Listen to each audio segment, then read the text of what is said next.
অরওয়েম্যান দরগায় আলাপ, 2 মাসের মধ্যে বিয়ে, মধুচন্দ্রিমায় আলাদা ঘরে বীণা বাজিয়ে রাত কাটিয়েছিলেন রহমান।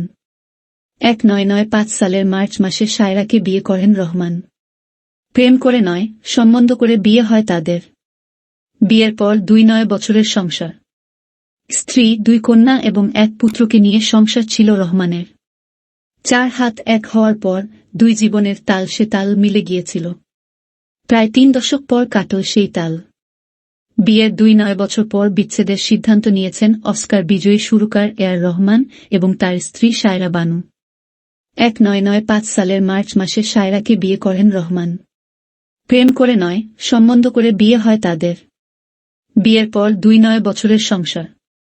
স্ত্রী, 2 কন্যা এবং 1 পুত্রকে নিয়ে সংসার ছিল রহমানের। মঙ্গলবার বিবৃতি দিয়ে বিচ্ছেদের ঘোষণা করার পর পরিবারের সকলেই এই বিষয়ে গোপনীয়তা বজায় রাখার অনুরোধ জানিয়েছেন নিজেদের সমাজ মাধ্যমের পাতায়।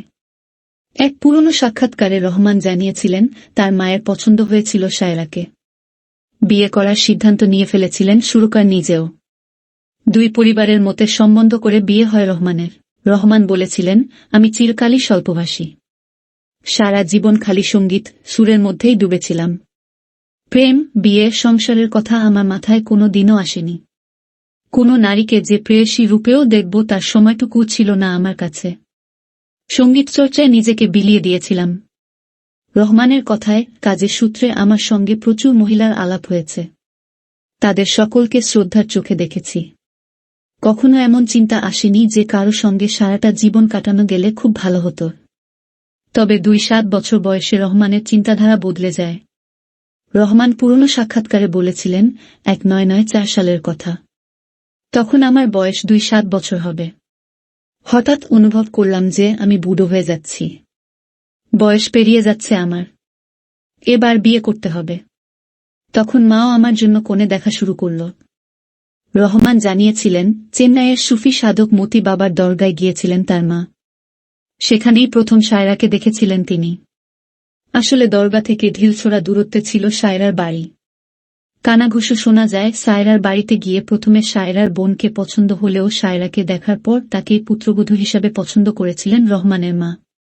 1995 সালের 6 জানুয়ারি 2-8 বছর বয়সে পা দেন রহমান। সেদিনই সায়রার সঙ্গে প্রথম দেখা করেন তিনি। স্মৃতির খাতা থেকে সেদিনের কথা উল্লেখ করে রহমান বলেছিলেন, আমি যে দিন 28-এ পা রাখি, সেদিন সায়রার সঙ্গে প্রথম দেখা হয়। খুব দীর্ঘ সাক্ষাৎ ছিল না। আমরা সাধারণত ফোনেই কথা বলতাম। সায়রা প্রসঙ্গে রহমানের মন্তব্য, বিয়ের আগে সায়রা খুবই শান্ত ছিল। বিয়ের পর অবশ্য শান্ত ভাব কোথাও একটা উধাও হয়ে যায়। ও সাধারণত ইংরেজি ভাষায় কথা বলত। আমি ইংরেজি ভাষায় ওকে বিয়ের প্রস্তাব দিয়েছিলাম। জিজ্ঞাসা করেছিলাম ও আমায় বিয়ে করতে চায় কি না। 1995 সালের মার্চ মাসে মাত্র 2 মাসের আলাপে বিয়ে হয় রহমান এবং সায়রার। চেন্নাইয়ের যে বহুতলে রহমানের বিয়ে হয়, 2006 সালে সেখানেই স্টুডিও নির্মাণ করেন সুরকার। বিয়ের পর 2 কন্যা এবং 1 পুত্রসন্তানের জন্ম দেন সায়রা। বাবার পদাঙ্ক অনুসরণ করে রহমানের 3 সন্তানই সঙ্গীত জগতের সঙ্গে যুক্ত হয়েছেন। তবে সায়রাকে বিয়ের পর প্রথম মানিয়ে গুছিয়ে নিতে একটু সমস্যা হয়েছিল বলে জানিয়েছিলেন রহমান। পুরনো সাক্ষাৎকারে রহমান বলেছিলেন, আমরা দক্ষিণ ভারতে থাকতাম। সায়রার জন্ম গুজরাতে। আমার এবং সায়রার পরিবারের আচার সংস্কৃতি সম্পূর্ণ ভিন্ন ছিল। তাই বিয়ের পর গোড়ার দিকে মানিয়ে নিতে একটু তো সমস্যা হয়েছিল। আমার প্রতি মায়ের প্রবল অধিকারবোধ কাজ করত। তবে প্রথম সন্তানের জন্মের পর সব ধীরে ধীরে স্বাভাবিক হয়ে যায়। দক্ষিণী অভিনেতা রাশিন রহমানের সঙ্গে পারিবারিক সম্পর্ক ছিল রহমানের। অভিনেতা রহমান এক পুরনো সাক্ষাৎকারে রহমানের বিবাহিত জীবন প্রসঙ্গে বলেছিলেন, বিয়ের পর মধুচন্দ্রিমায় সায়রাকে নিয়ে পাহাড়ে ঘুরতে গিয়েছিল রহমান। তখন রাত 1-2টা কি 1টা বাজে। আমি মজার ছলে ওদের ফোন করেছিলাম। সায়রা ফোন তুলে যা বলল তা শুনে আমি অবাক হয়ে গিয়েছিলাম। অভিনেতা রহমানের কথায় সায়রা ঘুমিয়ে পড়েছিল। আমি যখন জিজ্ঞাসা করলাম রহমান কোথায়, তখন ও জানায় যে রহমান ওর সঙ্গে নেই।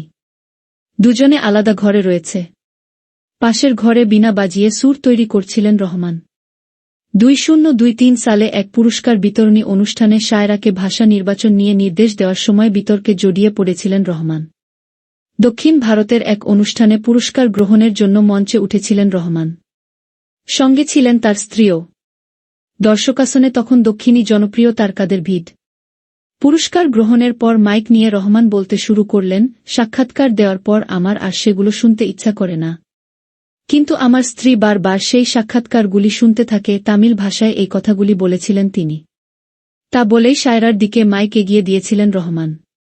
শায়রাকে মাইক এগিয়ে দেওয়ার সময় রহমান তাকে নির্দেশ দিয়ে বলেছিলেন, হিন্দি ভাষায় নয়, তামিল ভাষায় কথা বলো। শায়রা মুখের কাছে মাইক নিয়েই ইংরেজি ভাষায় কথা বলতে শুরু করেন, হায় ভগবান, আমায় সকলে ক্ষমা করে দিন। আমি তামিল ভাষায় কথা বলতে তেমন স্বচ্ছন্দবোধ করি না। রহমানের স্বর আমার সবচেয়ে প্রিয়। ও যে এই পুরস্কার পেয়েছে তার জন্য আমি খুবই খুশি। মঙ্গলবার রাতে বিবৃতি দিয়ে শায়রার আইনজীবী বন্দনা শাহ রহমান এবং শায়রার বিবাহবিচ্ছেদ ঘোষণা করেছেন। তিনি বলেছেন, বহু বছর একসঙ্গে সংসার করার পর রহমান এবং শায়রা বিচ্ছেদের কঠিন সিদ্ধান্ত নিয়েছেন। তারা একে অপরকে ভীষণ ভালোবাসেন, কিন্তু তাদের সম্পর্কে নানা ধরনের মানসিক টানাপোড়েন চলছিল। মানসিক দূরত্ব তৈরি হওয়ার কারণেই তারা এই সিদ্ধান্ত নিয়েছেন। নিজের এক্স সাবেক টুইটার হ্যান্ডলে বিবাহবিচ্ছেদের কথা জানিয়ে রহমান লেখেন, আমাদের আশা ছিল বিবাহিত জীবনের ৩০ বর্ষপূর্তি একসঙ্গে কাটাব।